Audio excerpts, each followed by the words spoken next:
can you break down what should be the most effective format for an SOP? And I don't know if you have, all three of you have access to maybe your SOPs that got you into these particular programs, or if you remember sort of how you worked out that process, or how many iterations it took. Maybe Anisha, I can start with you. Do you remember sort of how you came and how you crafted that narrative for that? For instance, you talked about telling that story, presenting yourself as that character.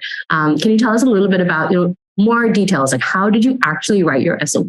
My SOP, I used to refer a lot of people's SOPs. I went and read, I remember that when I was applying, I read at least 10 to 20 SOPs of people. But then I realized, okay, this is not what I wanted to do. And my SOP was sort of my own, I would say. I had 6 paragraphs in total. My first paragraph was what I am looking to do in the future. So that is like any business statement. My problem statement was the first paragraph. And from the next paragraph was like from my journey from childhood, so I was applying for my MBA. I only applied for MBA anywhere.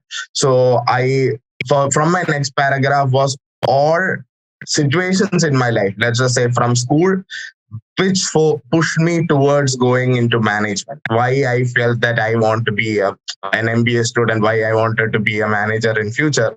And this went from high school to undergrad, then my work. This was my next 3 paragraphs.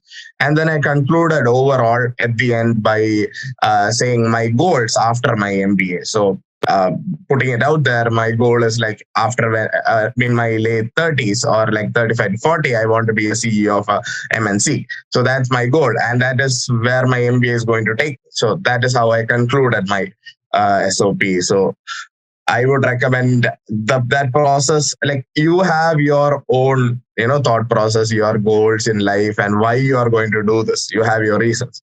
And just don't say that your reason is to go out of India. That may be a reason. A reason may be also, for me, it was to study in New York, but don't put it like that. Frame it in such a way that why New York is going to be the best opportunity for you to, go there. So one of the paragraph before the last was like, why New York is the best opportunity for me to, leverage and becoming, going into my next level of career. I love that. Aryan, do you remember sort of what it was that got you into Willamette? As Anish mentioned, know yourself. He knew he wanted to be in New York. I knew that I wanted to be in Pacific Northwest.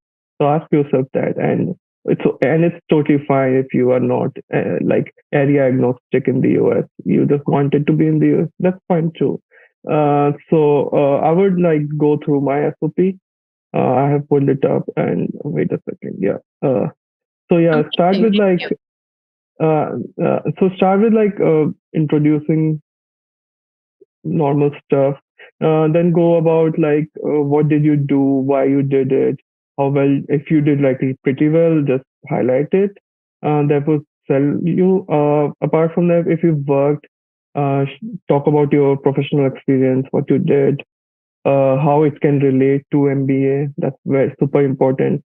Every point you make, try to relate it to the MBA and how it would make you a very strong candidate for the program. Talk about short-term and long-term goals that you have.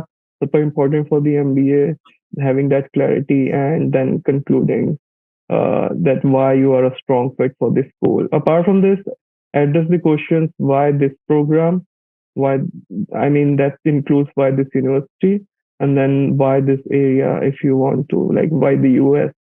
And if you are particular about your area, let's say you want to be in New York, talk about why New York. If you not, talk about why the US.